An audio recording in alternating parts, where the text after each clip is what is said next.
అందరికీ నమస్కారం. రియల్ రాశి ఫలాలు ఛానల్ కి స్వాగతం. మిథున రాశి వారికి జరిగే శుభాలు అశుభాలేంటో తెలుసుకుందాం. ఈ వీడియోని తప్పకుండా చివరి వరకు చూడండి. ఈ వీడియోని ఇంకా లైక్ చేయకపోతే వెంటనే లైక్ చేయండి. ప్రతిరోజు మీ రాశి ఫలాలు అందరికంటే ముందుగా తెలుసుకోవాలంటే క్రింద కనిపిస్తున్న రెడ్ కలర్ సబ్స్క్రైబ్ బటన్ ని క్లిక్ చేసి ప్రక్కనే ఉన్న బెల్ బటన్ ని యాక్టివ్ చేయండి. అలాగే ఈ వీడియోని తప్పకుండా మీ మిత్రులందరితో షేర్ చేయండి. మీ దగ్గర డబ్బులు లేవు, మీరు చాలా పేదవారని మిమ్మల్ని చులకనగా చూసిన ఆ స్త్రీ ఈరోజు మీ యొక్క ఉన్నత చదువులు, మీ యొక్క దానగుణం చూసి మళ్ళీ మీ కాళ్ళ వద్దకు వస్తుంది. ఈరోజు మీరు ఆ స్త్రీని దగ్గరకు తీసుకుంటారా లేదా కామెంట్లో తెలియచేయండి. మీకు ఈరోజు మంచి పనులు పూర్తయిపోతాయి, అన్ని ప్రయత్నాలు సఫలీకృతం అవుతాయి, ఆదాయం దినాభివృద్ధి చెందుతుంది, అదృష్టం బాగా కలిసి వస్తుంది. కొందరు బంధుమిత్రులకు సహాయం కూడా చేస్తారు. ముఖ్యమైన వ్యక్తులతో పరిచయాలు ఏర్పడతాయి. పిల్లల చదువుల విషయాల్లో ఆశించిన సమాచారం అందుకుంటారు. ఉద్యోగంలో అధికారులకు మీ మీద నమ్మకం పెరుగుతుంది. వృత్తి వ్యాపారాల్లో యాక్టివిటీ బాగా పెరుగుతుంది. గురు కుజ శనుల యొక్క మాత్రమే అనుకూలంగా ఉన్నందున వల్ల ఆదాయానికి లోటు ఉండకపోవచ్చు. ఉద్యోగంలో కొద్దిపాటి కష్ట నష్టాలకు అవకాశం ఉంది, జాగ్రత్త. వృత్తి వ్యాపారాలు మాత్రం మంచిగా సాగిపోతాయి అనిపిస్తుంది. ఆర్థిక సమస్యలను తగ్గించుకోవడం మీద దృష్టి పెడతారు. ఆస్తి వివాదం పరిష్కార దిశగా సాగుతుంది. కుటుంబ విషయాల్లో మానసిక ఒత్తిడి కాస్త ఉంటుంది. ఏదో ఒక విధంగా మీరు ఆ ఒత్తిడిని తొలగించుకుంటారు. వృత్తి వ్యాపారాల్లో సొంత ఆలోచనలు ఆశించిన ఫలితాలని అందిస్తాయి. సప్తమ స్థానంపై శుక్రగ్రహాల ప్రభావం ఎక్కువగా ఉన్నందువల్ల ఆదాయం బాగా పెరిగే అవకాశం కూడా ఉంది.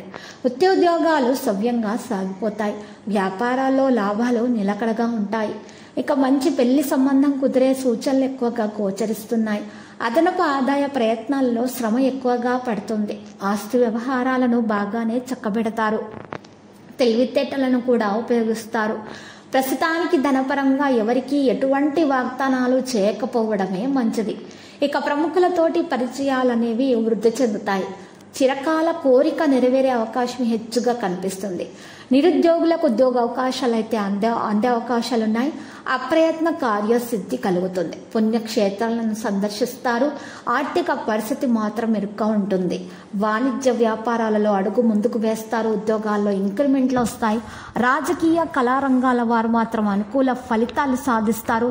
ఐటీ నిపుణులకు ఊరట కలిగే సమాచారం అయితే అందుతుంది. విద్యార్థులు కొత్త అవకాశాలు అందుకుంటారు. మహిళల ఆస్తి వివాదాలు అయితే తొలగించబడతాయి. గణపతిని పూజించటం ద్వారా గణపతి సంకటహర గణేష స్తోత్రాన్ని మీరు ఉదయం పూట పఠించటం వల్ల మీకు శుభాలు కలుగుతాయి. ఆటంకాలు, విఘ్నాలు అన్నీ కూడా తొలగించబడతాయి. అనుకోని విధముగా మీకు డబ్బు చేతికి అందుతుంది. మీ ప్రయత్నాలన్నీ కూడా ముందుకు సాగిపోతాయి. మీకు మంచి ఫలితాలు అన్ని విషయాల్లో లభిస్తాయి. విద్యార్థులకు ఉన్నటువంటి విద్యలో ఉన్నటువంటి సమస్యలు కూడా తొలగించబడతాయి. వారు ఉన్నత విద్యకు చేసేటటువంటి ప్రయత్నాల్లో కూడా వారు సఫలీకృతం అవడం అనేది కూడా జరుగుతుంది. కుటుంబ సభ్యులతోటి మీరు దేవాలయాల సందర్శన జరగడం వల్ల గ్రహ స్థితిగతులు అయితే మీకు ఈరోజు బాగా అనుకూలంగా తయారవుతాయి. మీరు ఈరోజు ఇంటి అలంకరణ కోసం ఎక్కువగా డబ్బును ఖర్చు చేసే ప్రయత్నాలు కూడా జరుగుతాయి. కొత్త మిత్రులతోటి కూడా మీరు పరిచయాలు అధికంగా ఏర్పరచుకునే గుణాన్ని కలిగి ఉంటారు. ఎవరికైతే పునః వివాహం చేసుకోవాలని ఆలోచనలో ఉన్నారో వారికి వివాహం కొరకు సంబంధాలు కూడా రావడం అనేది కూడా జరిగే అవకాశాలు వారికి కనిపిస్తున్నాయి.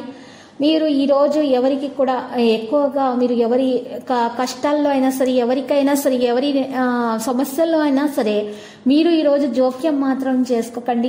విద్యార్థులకైతే చాలా గొప్ప వ్యక్తులు అయితే పరిచయం విధంగా కనిపిస్తున్నది. వారి వల్ల విద్యార్థులు అయితే లాభపడే అవకాశాలు కూడా కనిపిస్తుంది.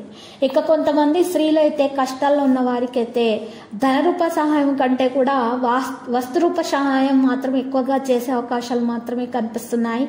ఇక ఈరోజు మహిళలకు కీళ్ళ నొప్పులు మరియు కీళ్లకు సంబంధించినటువంటి నొప్పులు కానీ లేదా వల్లి నొప్పులు వంటి సమస్యలు అయితే ఎక్కువగా వేధించేటటువంటి సూచనలు కూడా కనిపిస్తున్నాయి. ఆరోగ్య విషయాల్లో మీరు జాగ్రత్త తీసుకోవాలి. తగిన డాక్టర్ని సంప్రదించి మందులను సేకరించాలి. లేకపోతే ఆ సమస్య పెద్దదిగా అయ్యేటటువంటి సూచనలు కూడా మనకి కనిపిస్తున్నాయి. ఇక ఈ రోజు లక్కీ సంఖ్య 51 మరియు లక్కీ కలర్ మెజెంటా. మరి ఈ రోజు మీరు పరిహారంలో కనుక చూసినట్లయితే ఒక బాదాం ఆకును తీసుకొని ఆ పెద్ద బాదాం ఆకు మీద 2 బీజాక్షరాలు పసుపు లేదా గంధంతో రాయాలి. ఆ 2 బీజాక్షరాలు శ్రీం మరియు క్లీం. ఆ తర్వాత మీరు ఓంకారాన్ని రాసి కింద సవ్య స్వస్తికి గుర్తు వేసి ప్రవహించేటటువంటి నీటిలో వేయటం ద్వారా దోష నివారణ జరిగి అన్ని గ్రహ స్థితిగతులు అన్నీ కూడా మంచిగా శుభప్రదంగా మారుతాయి. ప్రతిరోజు ఈ విధంగా రాశి ఫలాలు తెలుసుకోవడానికి వీడియోని తప్పకుండా లైక్ చేయండి. క్రింద కనిపిస్తున్న రెడ్ కలర్ సబ్స్క్రైబ్ బటన్ ని తప్పకుండా క్లిక్ చేయండి. లైక్ మరియు సబ్స్క్రైబ్ చేసిన వారికి ఈ రోజు ఏదో ఒక శుభవార్త వినాలని నేను దేవుణ్ణి ప్రార్థిస్తున్నాను. Thank you for watching this video.